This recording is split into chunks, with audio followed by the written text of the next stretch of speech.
Well, hi there, Emmanuel Faith. My name's Ryan Paulson. I'm the lead pastor here, and it's great to be back with you this week. I'm really glad that you're investing in a life group and digging into these texts and these sermons in a little bit deeper way. And so this week, we got the chance to talk about being imitators of God. I grew up with a younger brother. He was 2 years younger than me, and so here's what that meant. That meant when I got into baseball, my brother got into baseball. When I got MC Hammer Pants, my brother got MC Hammer Pants.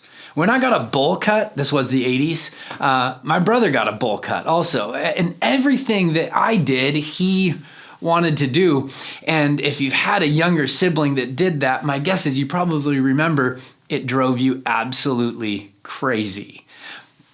But the invitation from God is to be imitators, to follow him and to do things the way that he does things. Listen to the way that Paul wrote this at the very beginning of this passage that we studied this week. He said, "Be imitators of God, therefore, as dearly loved children." And then he goes on to unpack 3 different ways that we imitate God. And you can go and you can read them. They're right there in the passage in front of you. He uses this Hebrew idiom, walk, as a way to say, these are the things that you should imitate. So walk in the way of love, walk in the way of light, and walk in the way of wisdom. And during our message, we unpacked what each of those things meant.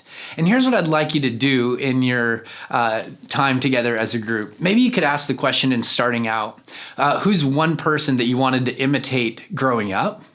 I talked in the sermon about wanting to be like Mike. And then, would you answer that same question for today? Who's one person that you'd want to imitate today?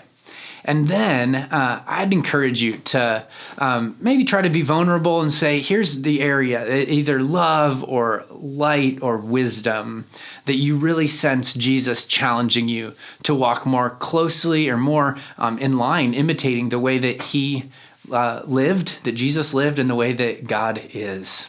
And so that's the challenge for today. I'm really excited for your time as a group together and diving into the scriptures. I'll be praying for you. And once again, I'm really glad you're investing in this way. God bless.